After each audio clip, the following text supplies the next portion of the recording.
الحمدللہ رب العالمین والصلاة والسلام علی محمد الامین اعوذ باللہ من الشیطان الرجیم بسم اللہ الرحمن الرحیم. خواتین و حضرات، قرآن مجید کی مذہبی حیثیت سے الگ اس کی ایک دوسری حیثیت پر ہم بحث کر رہے تھے. وہ اس زمانے کی عربی زبان کا ایک ایسا نمونہ ہے کہ جس کو اس دور کے ماننے والوں اور نہ ماننے والوں نے یکساں زبان و ادب کے ایک بے مثل نمونے کی حیثیت سے قبول کی. یعنی یہ چیز مذہبی نقطہ نظر سے الگ ہو کر بھی ایک ثابت شدہ تعلیم ہے. اس کے کچھ پہلو ہیں جن کو میں نے آگے واضح کر دیا. یہ قرآن کی بالکل دوسری حیثیت. یعنی کوئی اگر عیسائی ادیب کی، کوئی اگر یہودی ادیب کی اس وقت عربی زبان پر بحث کرے گا تو اس کو قرآن مجید کی زبان سے ایسے ہی استناد کرنا پڑتا ہے جیسے ہم اپنے ہیر و غالب سے. یہ حیثیت قرآن مجید کی مذہبی حیثیت سے بالکل الگ حیثیت ہے. تو یہاں اس حیثیت سے جی فرمائیے. جیسے ہیر اور غالب نے اپنے دور میں وزیر صاحب کا تھا، جارد صاحب کا تھا، اس میں انہوں نے اپنی شاعری کی، اس میں بھی ارتقا تھا. وقت کے ساتھ ساتھ ان کی شاعری میں اس ارتقا زبان کا اضافہ، زبان کا خاص حرکت کرتے ہیں. تو کیا قرآن کریم جیسا ہی سامنے نازل ہوا، کیا اس کی زبان میں بھی ایسا کوئی رہا یاد ہے؟ اور جو مکی ہوتے ہیں اس کی زبان زیادہ شاعرانہ ہے، مدنی ہوتے ہیں وہ کچھ زیادہ چیزیں قانون کے مطابق اس کی زبان میں کچھ فرق آ گیا. کیا ایسا کوئی ارتقائی واقعہ ہوئی؟ ایک چیز ہے زبان اور ایک چیز ہے اسلوب. یعنی شاعرانہ اسلوب ہے یا تفسیر کا اسلوب ہے یا اطناب کا اسلوب ہے یا ایجاز کا اسلوب ہے.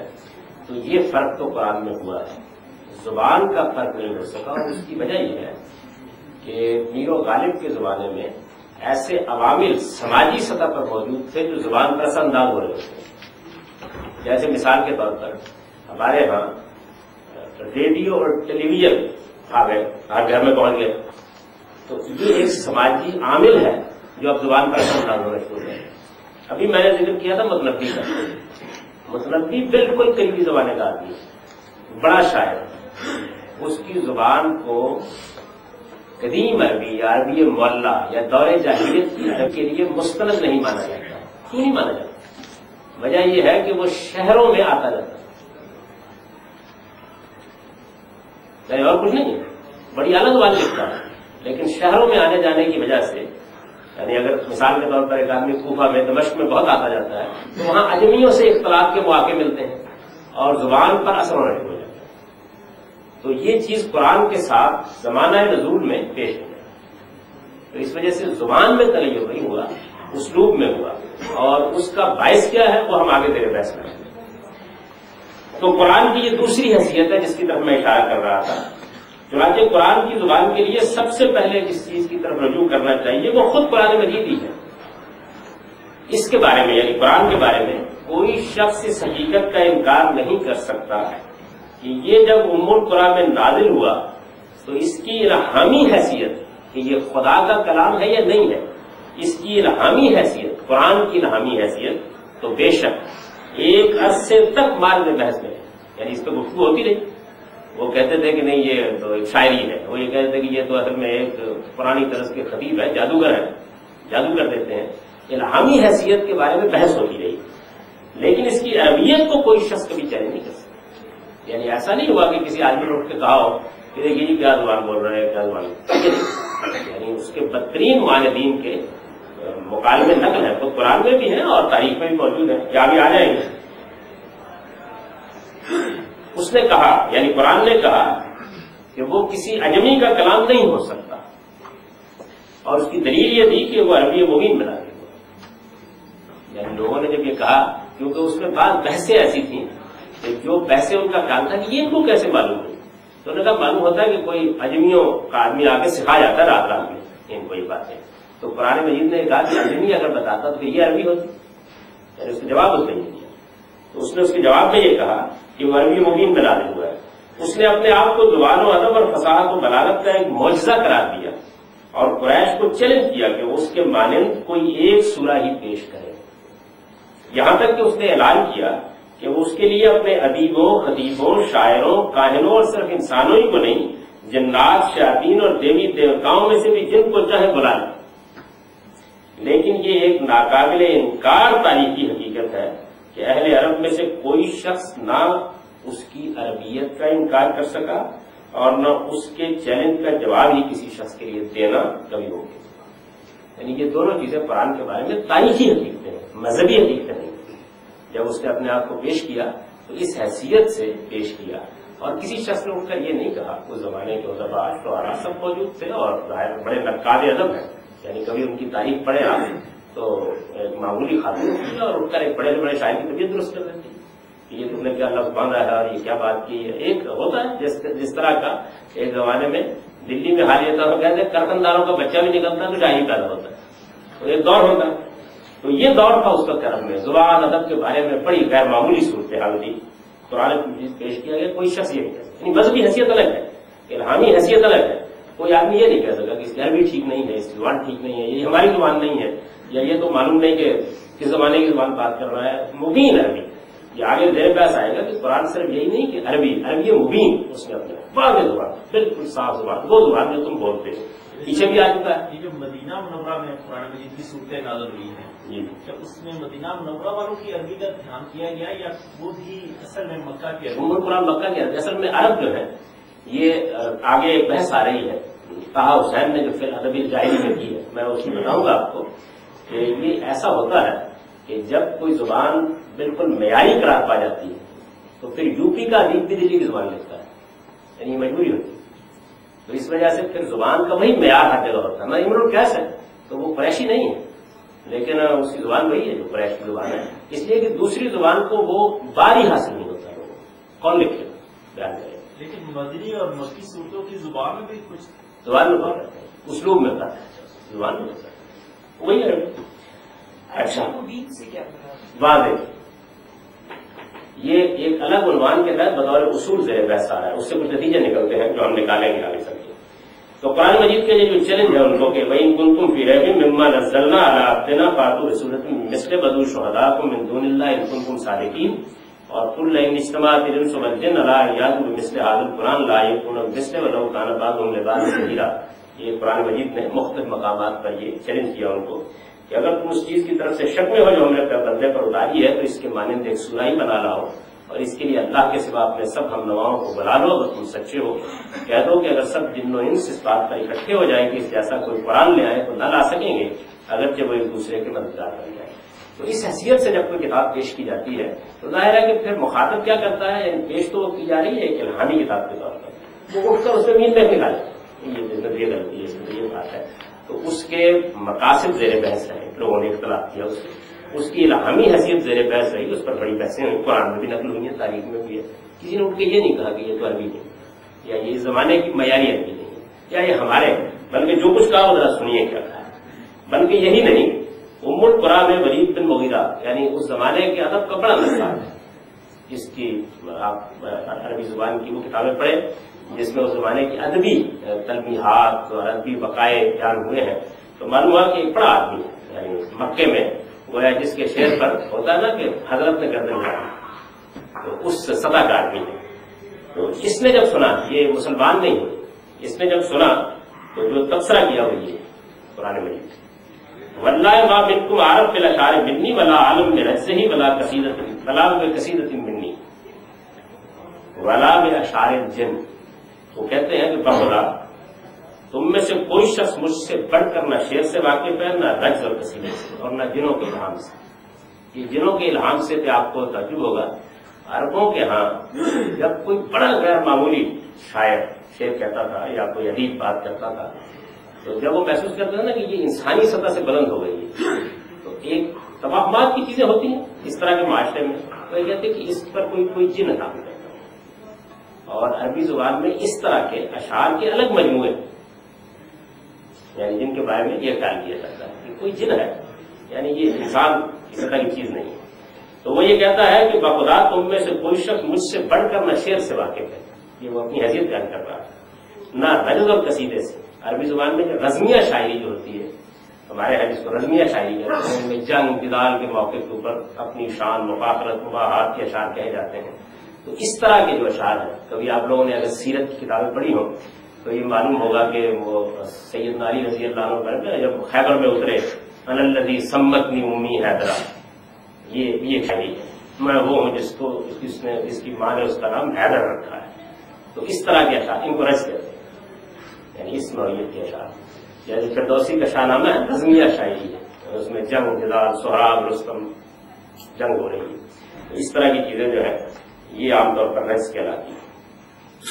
تو وہ کہتا ہے کہ نہ تو مجھ سے بڑھ کر کوئی شاعری سے واقف ہے، نہ کوئی رنج اور قصیدے سے واقف ہے، اور نہ جنوں کے اشعار یعنی جو ان کے غیر معمولی شاعری سے واقف ہے. واللہ ما یشکر الذی یقول شیء من ھذا، کہتا ہے خدا کی قسم یہ کلام جو اس شخص کی زبان پر جاری ہے ان میں سے کوئی چیز اس کے مشابہ نہیں.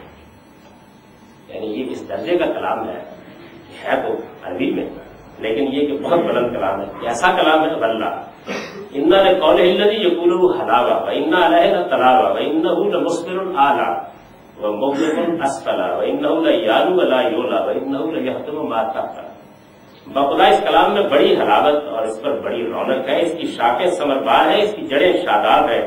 یہ لازماً غالب ہوگا، اس پر کوئی چیز غلبہ نہ پا سکے گی، یہ اپنے نیچے ہر چیز کو توڑ ڈالے. یعنی یہ اس کا جب پہلی مرتبہ اس نے قرآن مجید پر اپنا تبصرہ کیا، بھیجا تھا نا اس کو سننے کے لیے، تو اس نے یہ تبصرہ کیا قرآن مجید کے اوپر. یہ گویا یوں سمجھ لیجیے کہ اس زمانے کے عربوں کا، اس کی زبان، اس کا ادب، اس کا انداز، اسلوب پر مانتا نہیں ہو. یعنی یہ تبصرہ اس کا ہے کہ جو مومن نہیں ہے قرآن کا، اپنے زمانے کا اتنا قابل ادب ہے کر رہا ہے. شرائع سبا معلقہ میں سے، سبا معلقہ عربوں کے وہ 7 قصیدے جن کے بارے میں بیان کیا جاتا ہے. یہ بیان تاریخی تحقیق کے ماہرین بہت چیلنج کرتے ہیں. بیان کیا جاتا ہے کہ وہ جب منتخب ہو جاتے تھے، یعنی پڑھے گئے 10 قصیدے پڑھے گئے، 12 پڑھے گئے، تو ادبا اور محققین نے، زبان کا ذوق رکھنے والوں نے کہا یہ بے مثل قصیدہ ہے، تو اس کو پھر کعبے میں لٹکا دیا جاتا تھا. ظاہر ہے کہ وہی ان کی سب سے بڑی جگہ تھی جہاں پر وہ بیٹھتے تھے، جو ان کے لیے ایک طرح سے سماجی مرکز بھی تھا. ام القرى مکہ میں مذہبی مرکز اٹھائی تو وہ قصیدے معلقہ لٹکائے ہوئے قصیدے، معلقہ کا مطلب یہ ہے. تو یہ قصیدے جو ہے ان میں لبیب، شعراء سبا معلقہ کیس ہے، زہیر ہے، اس طرح کے دوسرے شعراء ہیں، ان میں سے لبیب، باقی لوگ تو رخصت ہو چکے تھے لیکن لبیب زندہ تھے. جب یہ وہی شاعر ہے، یعنی لبیب کس درجے کا شاعر ہے؟ یہ وہی شاعر ہے جن کے ایک شعر پر فرزدق جیسا شاعر سجدریز ہوتے ہیں.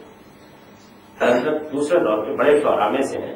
ایک شعر کی داد دی اس نے تو وہ سجدے میں گر گئے ان کے شعر کی، لیکن وہ بھی اس کے سامنے اس طرح گم ہوئے کہ جب سیدنا فاروق نے شعر سنانے کی فرمائش کی تو فرمایا بقرہ و آل عمران کے بعد اب شعر کہا. یعنی ان کا بھی تاثر قرآن مجید کے بارے میں یہ تھا.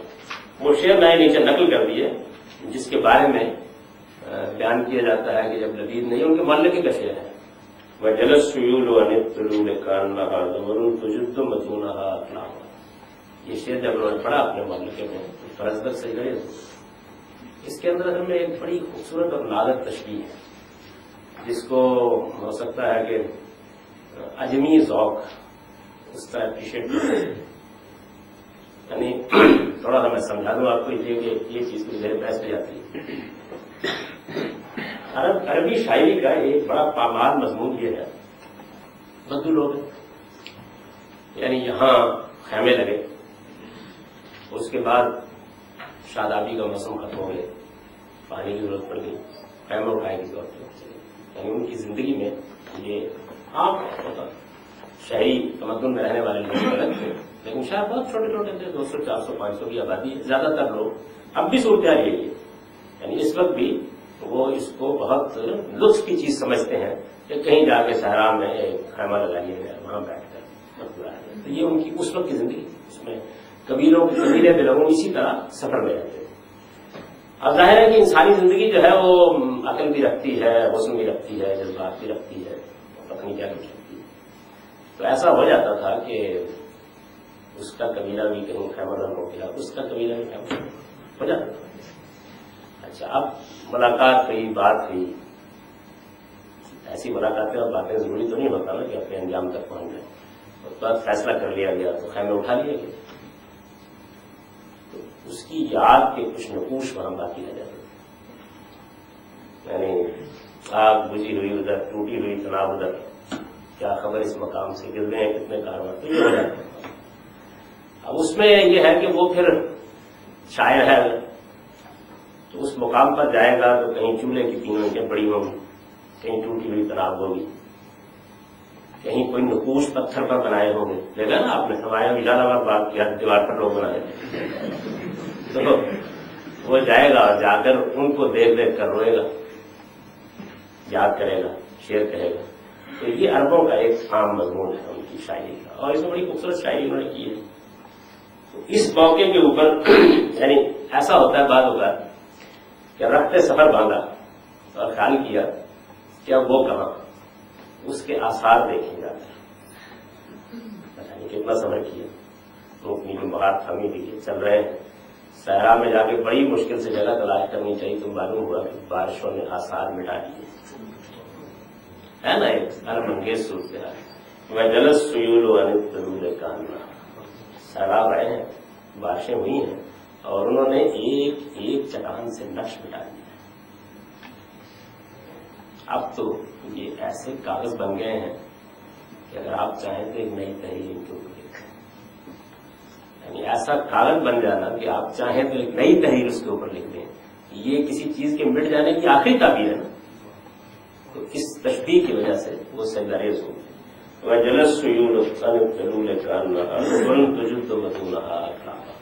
میں اس پہ اب زیادہ نہیں جانا چاہتا, اس کی وجہ یہ ہے کہ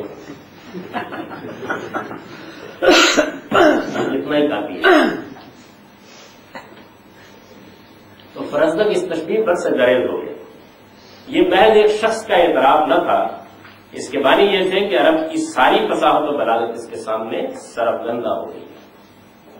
ظاہر ہے کہ اگر کسی مجلس میں شعر سنائے جا رہے ہیں اور میر نے کہہ دیا کہ مغل بچے اچھا کہتے ہیں, اس کے معنی یہ تھے کہ عرب کی ساری فصاحت و بلاغت اس کے سامنے سرفگندہ ہو گئی. ظاہر ہے کہ اگر کسی مجلس میں شعر سنائے جا رہے ہیں اور میر نے کہہ دیا کہ مغل بچے اچھا کہتے ہیں, تو بھائی یہ بات ہے نا. تو یہ محض ایک شخص کا اعتراف نہ تھا, اس کے معنی یہ تھے کہ عرب کی ساری فصاحت و بلاغت اس کے سامنے سرفگندہ ہو گئی ہے. کہ یہ بھی حقیقت ہے کہ زبان و ادب کا یہ معجزہ, یعنی ایک دوسری بات ہے کہ یہ بھی حقیقت ہے کہ زبان و ادب کا یہ معجزہ بغیر کسی ادنا تغیر اور بغیر کسی حرف کی تبدیلی کے باللفظ ہم تک منتقل ہوا ہے. یعنی قدیم لٹریچر کے معاملے میں ایک دوسری بحث یہ پیدا ہو جاتی ہے کہ یہ ہو سکتا ہے بات کے ادوار کی آمیزش ہو گئی, تو قرآن کے ساتھ یہ بھی معاملہ کہ وہ باللفظ منتقل ہوا ہے. یہ آپ نے دیکھا ہوگا کہ یہ شعر کو عام طور پر کیوں پیش کیا جاتا ہے دلیل کے طور پر. زبان کی بحث میں آپ اگر مثال کے طور پر نور لغات اٹھا کر دیکھیں یا فرہنگ آسپیہ اردو زبان کے جو قدیم لغت ہے آپ انہیں اٹھا کے دیکھیں تو عام طور پر شعر سے استشہاد کرتے ہیں. اس کی وجہ یہ کہ شعر باللفظ منتقل ہوتا ہے, یعنی شعر میں آپ مفہوم نہیں منتقل کرتے. تو قرآن مجید کی ایک اگلی خصوصیت یہ ہے کہ وہ ایسا نہیں ہے کہ کوئی مفہوم منتقل ہوا ہے یا اس میں بعد میں کوئی تغیرات کر دیے گئے ہیں, وہ باللفظ منتقل ہوا ہے. یہ بحث تو ہو سکتی ہے کہ وہ الہامی کتاب ہے یا نہیں, یہ بحث نہیں ہو سکتی کہ اس میں کوئی تغیر ہو گیا ہے. تو وہ اس زبان کا مستند ترین ذخیرہ بن گیا اس لحاظ سے. تو یہ بھی حقیقت ہے کہ زبان و ادب کا یہ معجزہ بغیر کسی ادنا تغیر اور بغیر کسی حرف کی تبدیلی کے باللفظ ہم تک منتقل ہوا ہے. چنانچہ یہ حقیقت اب بالکل مسلم ہے کہ خدا کی زمین پر یہ صرف دین ہی کی حتمی حجت نہیں ہے, یہ صرف دین ہی کی حتمی حجت نہیں ہے, اپنے دور کی زبان کے لیے بھی ایک قول فیصل اور ایک قرآن کا, یہ اس کی ایک دوسری حیثیت. زبان کے بارے میں اگر یہ کہہ دیا جائے عربی زبان میں کہ یہ اسلوب قرآن نے استعمال کیا ہے, تو اس کے بعد دوسری بات, آپ عربی زبان کی قواعد کی, انشاء کی, گرامر میں جو بحثیں ہوتی ہیں ان کی کتابیں پڑھیں تو اس میں کیا ہوتا ہے، یعنی اس کے محققین، وہ کوئی مذہبی لوگ نہیں ہوتے، اس کے محققین کیا کریں گے، ایک قاعدہ بیان کریں گے، ایک اسلوب بیان کریں گے، آگے کیا لکھیں گے، وہ علیہ تنزیل، دلیل کیا ہے اس پر قرآن. یعنی یہ جو حیثیت ہے یہ اس زبان کی مسلم حیثیت. لغت عربی زبان کا اٹھا لیں، ماہر لغت کو مذہب سے کوئی تعلق نہیں ہوتا، بلکہ زیادہ تر مذہب بیدار ہوتے ہیں، لیکن اس حیثیت کو چیلنج عربی زبان میں کیا ہی نہیں جا سکتا. یہ ایک بالکل مانی ہوئی چیز ہے. تو یہ اس کا دوسرا پہلو ہے کہ زبان کے معاملے میں بھی، مثال کے طور پر میں امرؤ القیس کا ایک شعر پڑھتا ہوں، تو امرؤ القیس کی زبان بڑی اعلیٰ زبان ہے، کوئی شک نہیں ہے، لیکن ایک آدمی کہہ سکتا ہے کہ امرؤ القیس کی طرف اس کی نسبت پر بحث ہو سکتی ہے، تو مسئلہ ہو گیا. قرآن کے معاملے میں یہ بحث نہیں ہو سکتی، یعنی وہ اپنی زبان کا بہترین نمونہ ہے. تو یہ ایک ماخذ اس کا قرآن ہے، یعنی عربی زبان کا، عربی معلّہ کا ایک ماخذ، یعنی قرآن اپنی زبان کا ایک ماخذ خود ہے. اور اس کی بڑی عمدہ مثالیں آپ کو ملیں گی. یعنی قرآن مجید میں چونکہ چند مضامین ہیں، قرآن کے مضامین چند ہیں، ان کو وہ مختلف اسالیب سے بیان کرتا ہے. ایک پھول کا مضمون ہو تو 100 رنگ سے باغ. تو یہ جو چیز ہے اس نے بھی قرآن مجید میں زبان کے بڑے نظائر جمع کر دیے. اس چیز میں قرآن مجید کے بعد یہ زبان، یعنی وہ عربی معلّہ، ام القرآن کی عربی معلّہ، دور جاہلیت کی عربی، قرآن مجید کے بعد یہ زبان حدیث نبوی اور آثار صحابہ کے ذخائر میں ملتی ہے. یعنی جو دوسرا ماخذ ہے وہ یہ ہے کہ ظاہر ہے کہ حدیث بھی اس زمانے کی زبان میں ہے نا، لیکن کیا ساری، یہ آگے والے. اسی طرح صحابہ کرام، ان میں بھی جو فصحا بلغا ہے ظاہر ہے کہ اس زمانے کی زبان بولتے تھے. تو یہ زبان حدیث نبوی اور آثار صحابہ کے ذخائر میں ملتی ہے. یعنی یہاں دیکھیے جملہ یہ نہیں ہے کہ حدیث نبوی اور آثار صحابہ سب کے سب اس زبان میں نہیں، اس میں آپ کو مل جائے گی، یہ زبان ملتی ہے. اس میں شبہ ہے کہ روایت بالمعنی کی وجہ سے ان ذخائر کا بہت تھوڑا حصہ ہی ہے جسے اب زبان کی تحقیق میں سند و حجت کی حیثیت سے پیش کیا جا سکتا ہے. اس جملے کو سمجھ لیجیے. یعنی ہمارے ہاں حدیث اور آثار صحابہ یہ دو الگ الگ. حدیث عام طور پر بولا جاتا ہے ان اخبار احاد کے بارے میں، اخبار احاد کی میں شرح وضاحت کر چکا ہوں، ان کے بارے میں بولا جاتا ہے جو رسول اللہ صلی اللہ علیہ وسلم کی طرف کسی بات کو بیان کرتے ہیں، منسوخ کر کے، قول، فعل، تقریر، تصدیق کو. اور آثار صحابہ یعنی صحابہ کرام کی کوئی بات اس میں بیان ہوتی ہے، ان میں تاریخی چیزیں بھی ہوتی ہیں، اس میں دین کے بارے میں ان کے تبصرے بھی ہوتے ہیں اور بہت سی چیزیں ہوتی ہیں. تو یہ ظاہر ہے کہ نقل ہوئے ہیں، لیکن ان کے نقل کرنے کے معاملے میں یہ نثر ہے. یعنی قرآن میں تو یہ ہوا نا کہ اللہ کا کلام ہے اور ایک خاص اسلوب میں ہے، اور اس کو مسلمانوں نے یاد کر کے باللفظ منتقل کر دیا. یعنی اس میں بحث اب یہ نہیں رہی.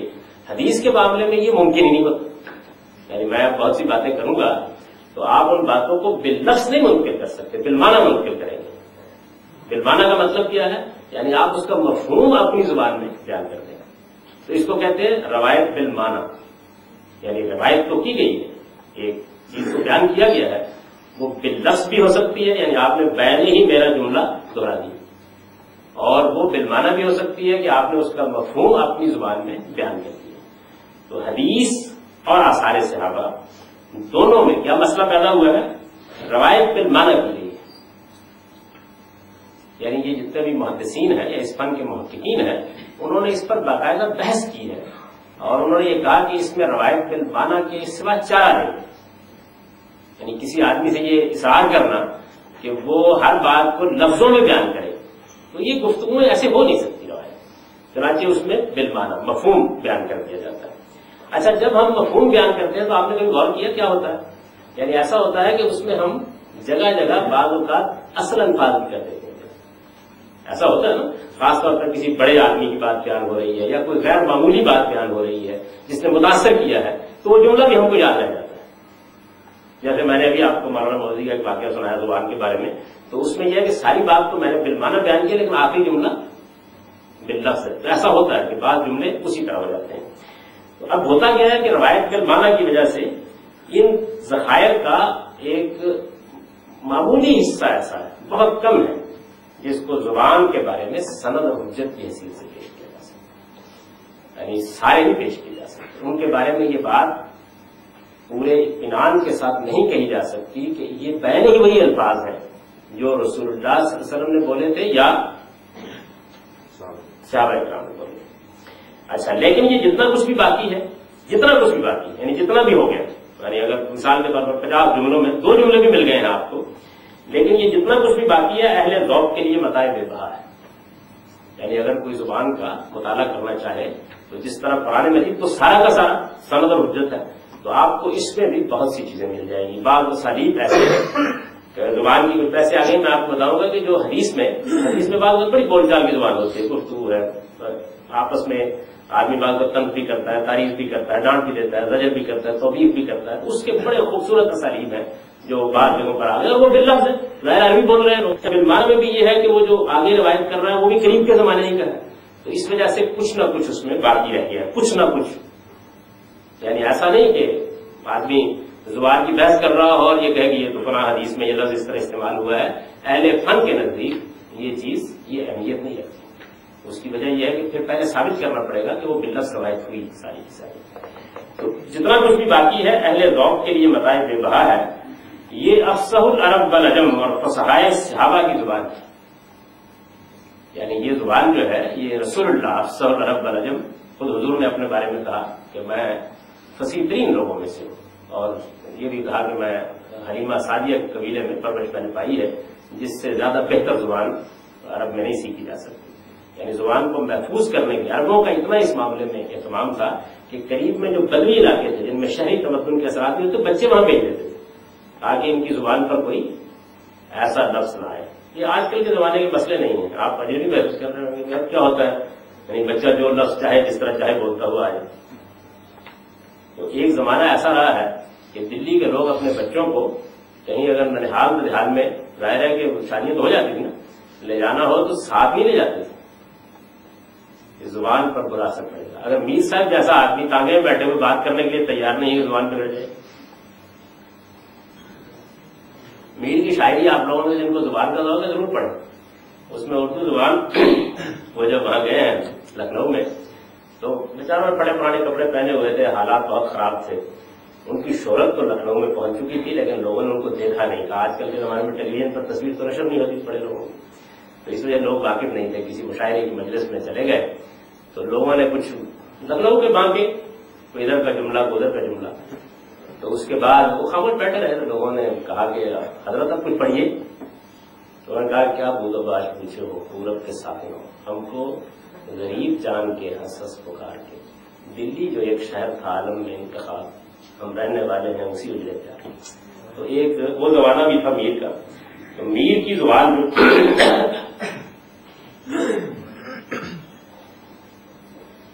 میر صاحب اپنی زبان کا اہتمام کریں گے کہیں وہ بگڑ نہ جائے جب یہ زبان ہے. تو اسی طریقے سے جو حدیث کے اندر بعض چیزیں ہم کو ملتی ہیں اس میں باللفظ کا اہتمام ظاہر ہے کہ ہر جگہ ممکن نہیں ہوتا. تو اس لیے میں نے یہ کیا کہ یہ افصح العرب والعجم اور فصائل صحابہ کی زبان ہے، اور اپنے الفاظ و محاورات اور اسلوب بیان کے لحاظ سے اس زبان کا بہترین نمونہ ہے جس پہ قرآن نازل ہوا ہے.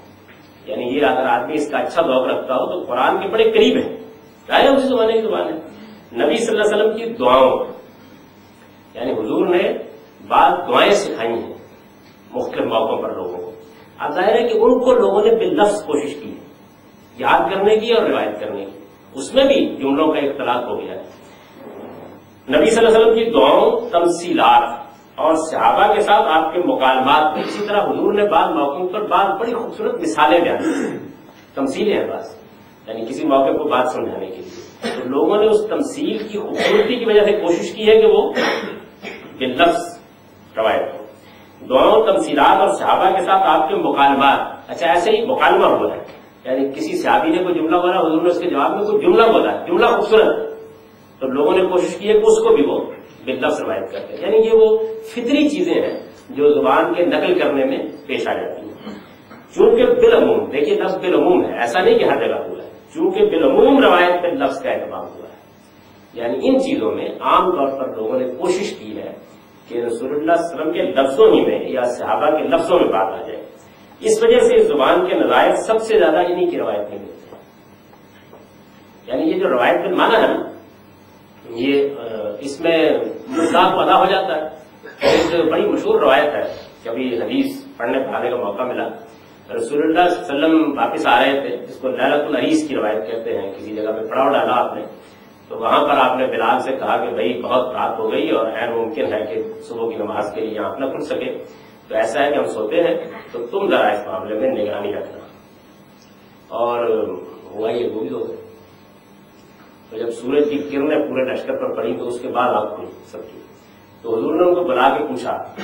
اب جب پوچھا حضور نے ان کو تو یہ نقل کر رہے ہیں لوگ، تو ان سے پوچھا کہ بھائی کیا ہوا. تو اب یہ ہے کہ اس کو انہوں نے بیان کیا، عرب ہے اس کو بیان کیا انہوں نے. تو امام مالک نے یہ کیا ہے کہ اس میں ایک روایت وہ ہے جس میں باللفظ بیان ہوا ہے اور دوسرے میں بالمعنی بیان ہوا ہے، دونوں ساتھ ساتھ رکھتے ہیں. بالمعنی والا کہتا ہے فرقت، تو عربی میں رکھا تھا کہ سو گیا، میں سو گیا، ٹھیک ہے، یہی بات انہوں نے کہی تھی. لیکن باللفظ روایت کرنے والا کہتا ہے کہ انہوں نے کہا تھا غلبت نہیں ہے آیا میری آنکھوں نے مجھ پر غلبہ پائی. آنکھیں جو ہیں اب یہ بعض اوقات کسی زبان کے اندر ایک ہمارے دوست تھے تو غائب میں ہوتے تھے تو ان کے جوتا گم ہو گیا. مسجد کی بات جوتا گم ہونا مسلمانوں کی عمومی روایت، ان کا جوتا گم ہو گیا. اب وہ بڑی اچھی عربی جانتے ہوتے تھے میرے پرانے دوستوں میں سے. وہ بتا رہے تھے مجھے کہ میں اب یہ بتانا چاہتا تھا کہ جوتا گم ہو گیا. تو کئی میں نے جوتا گم ہو جانے کے بارے میں جو عربی میں جملے تھے وہ بولے. تو آخر وہ جو شیخ تھے نا انہوں نے تھوڑی دیر میں تو یوں کہو نا اوخزت نیالی. اب اوخزت نیالی میں کیا بات ہے، یعنی یہ عربی زبان کا اداشناس ہی جانتا ہے کہ اس موقع کے اوپر یہ کیا چیز. محمد حسین آزاد کیا سخندار فارس، اس میں انہوں نے اپنے زمانے میں جب ایران کا سفر کیا ہے تو فارسی زبان کے اسالیب محاوروں کے اوپر بڑی اچھی کتاب ہے. تو اس میں وہ بیان کرتے ہیں کہ میں ایک گھر میں ٹھہرا ہوا تھا ایرانیوں کے گھر میں. تو اس میں ہوا یہ کہ اماں بی نے دیگچا چڑھا رکھا تھا چولہے پر اور ایک چھوٹی بچی کو وہاں بٹھا دیا، خود تو کہیں چلی گئی. اب دیگچا آپ جانتے ہیں دیگچا کیا کرتا ہے جب چولہے پر کھڑا ہوا، وہ دیکھ رہے تھے اب صورتحال پیدا ہو رہی ہے. تو اب وہ سوچ رہے ہیں، فارسی کے بڑے عالم ہیں محمد حسین آزاد. تو وہ کہتے ہیں کہ میں نے دل میں سوچا کہ اب یہ کیسے بیان کرے گی. تو جتنے الفاظ میرے ذہن میں تھے وہ میں سوچتا ہے کہ یہ کہے گی ماں کو آواز دے گی، یہ کہے گی. لیکن جب کہتے ہیں کہ اس نے وہ دیگچا وہاں پہنچ گیا تو اس نے ظاہر ہے کہ اس نے گھبرا کے جب آواز دی اپنی ماں کو تو جو محاورہ اس نے بولا میرے لیے لیا تھا اما دیگچا سر کرتا. اب یہ پھنسی ہے، یعنی اس کے لیے 10 اور محاورے ہو سکتے ہیں، لیکن دیگچا سر کرتا یہ بس ایک صاحب ذوق فارسی کا ہی اس کا اندازہ کر سکتا ہے کہ کیا خوبصورت زبان ہے. لیکن یہ عام آدمی جو ہے وہ بسا اوقات لغت میں لفظ دیکھتا ہے، دوسری زبان کو سیکھتے ہوئے ہم سب کے ساتھ یہ ہوتا ہے. تو اما دیکھ کر سر کرنا میں جو بات ہے وہ تو بھارت وہی رہے گی. تو ایسا ہوتا ہے. باللفظ کا معاملہ یہ ہے. نبی صلی اللہ علیہ وسلم کی دعاؤں، تمثیلات اور صحابہ کے ساتھ آپ کے مکالمات میں چونکہ بالعموم روایت باللفظ کا اہتمام ہوا ہے، اس وجہ سے اس زبان کے نظائر، اس زبان کے یعنی دور جاہلیت کی عربی کے نظائر سب سے زیادہ انہی کی روایت میں ملتے ہیں. یعنی دعاؤں میں ملیں گے، تمثیلات میں ملیں گے، حدیث میں ہم کو یہاں بہت سی چیزیں مل جاتی ہیں. چنانچہ قرآن کی زبان کے طلباء اگر اس بحر ذخار میں غواصی کریں، یہ ایک بڑا سمندر ہے. بحر ذخار یعنی بڑا بے قرار سمندر ہے. اس سمندر میں اگر وہ غوطہ خور غوطہ لگائے، غوطہ خوری جانتے ہیں نا، آپ کو بولے ڈوب گئی مکڑا تو اس کو غواصی کہتے ہیں. اگر اس بحر ذخار میں غواصی کریں تو اپنے لیے بہت کچھ لولو لالا جمع کر سکتے ہیں. لولو موتی اور لالا روشن، تابناک، تابندہ، روشندہ. لالا یہ وہ لالا نہیں ہے جس کا پھول کھلتا ہے، وہ اے کے ساتھ ہوتا ہے یا الف کے ساتھ. اور لولو تو آپ جانتے ہی، لولو مخنون تو قرآن میں بہت پڑا ہوگا. تو یہ میں نے یہ وضاحت کر دی کہ ہمارے ڈاکٹر صاحب پچھلے 5 سال سے اس جملے پر تحقیق کر رہے ہیں. چنانچہ قرآن کی زبان کے طلباء اگر اس بحر ذخار میں غواصی کریں تو اپنے لیے بہت کچھ لولو لالا جمع کر سکتے ہیں اور قرآن کی لفظی اور معنوی مشکلات کو حل کرنے میں اس ذخیرے سے ان کو بڑی مدد مل سکتی ہے. دیکھیے یہاں جملے جو ہیں وہ نہ سند کے ہیں نہ حجت کے ہیں، نہیں آدمی کے لیے متاع بے بہا ہے، اس سے مدد مل سکتی ہے. اس کی وجہ کیا ہے؟ اس کی وجہ یہ ہے کہ ایک صاحب ذوق آدمی کو سمجھنے میں مدد تو مل جائے گی. بحث ہو جائے تو سند کے طور پر حدیث نہیں پیش کی جا سکتی زبان میں،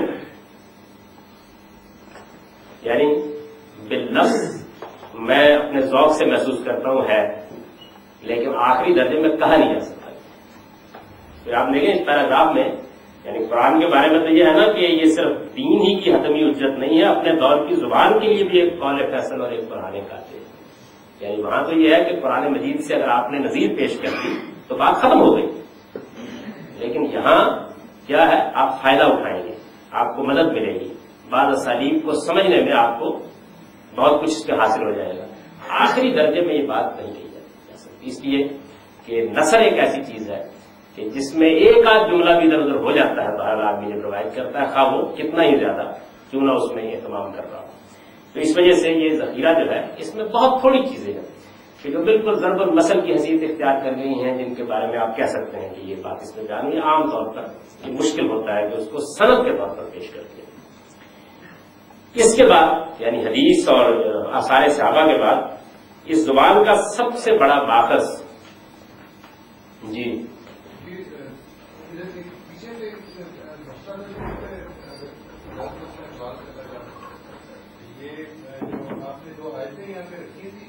چیلنج کے حوالے کیونکہ یہاں پہ روایت آئی ہے تو پھر اس کا موقع مناسب وقت جی ان کا موقع یہ ہے کہ قرآن مجید نے جب اپنی یہ حیثیت پیش کی تو جس ماحول میں پیش کی اس میں اصل میں جس طرح قرآن کا بے مثل ہونا اور اپنے مضمون اور معنی کے لحاظ سے زیر بحث تھا، اسی طرح زبان اور ادب کے لحاظ سے زیر بحث تھا. تو مخاطب نے اس موقع کے اوپر اس کے اس پہلو کے بارے میں کوئی بھی نہیں.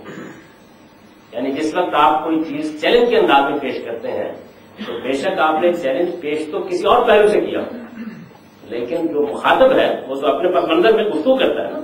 یعنی آپ نے کہا جی یہ قرآن مجید جو ہے خدا کا کلام ہے.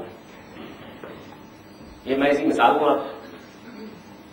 یعنی ہمارے زمانے میں بہت سی چیزیں الہامی حیثیت سے پیش کی گئی. تو الہامی حیثیت سے پیش کی گئی تو بہت سے لوگوں نے کہا کہ بھائی بات یہ ہے کہ اگر اللہ تعالیٰ نے اللہ کے بھائی نے کہا کہ اللہ نے پیغمبر ہی بنانا تھا تو ابو الکلام کو بنایا ہوتا، یعنی کم سے کم زبان تو وہ ہوتی ہے. تو یہ وہ چیز ہے، یعنی قرآن مجید تو پیش کر رہا ہے اپنے آپ کو کہ میں خدا کے کلام ہوں، اور خدا کے کلام کی حیثیت سے ایک ایسی بے مثل چیز ہوں. ظاہر خدا کا کلام کہنے کا مطلب یہ ہے کہ جو بات میں کہہ رہا ہوں جیسے میں کہہ رہا ہوں اس کے مقابلے کی کوئی چیز نہیں ہو سکتی. تو مخاطب نے اس کے اس چیلنج کو الہامی حیثیت سے تو مارک بحث پہ لانے کی جسارت کی اور گفتگو بھی ہوئی اس بات پر. یہ نہیں کہا آگے بڑھ کے کہ یہ خدا کا کلام کیا ہو سکتا ہے، اس میں تو زبان کی غلطی ہے. لیکن جو الفاظ ہے ان دونوں آپ کے حوالوں میں یہ تو پرائمرلی ایسے نہیں کہ غلطی نکالو بلکہ کہ ایسا کلام پیش کرو. اس میں غلطی نکالو تو کہہ رہی ہیں نا، یعنی وہ تو یہ کہہ رہا ہے کہ اس درجے کا کلام پیش کرو. تو کلام میں دو چیزیں ہوتی ہیں نا، مفہوم اور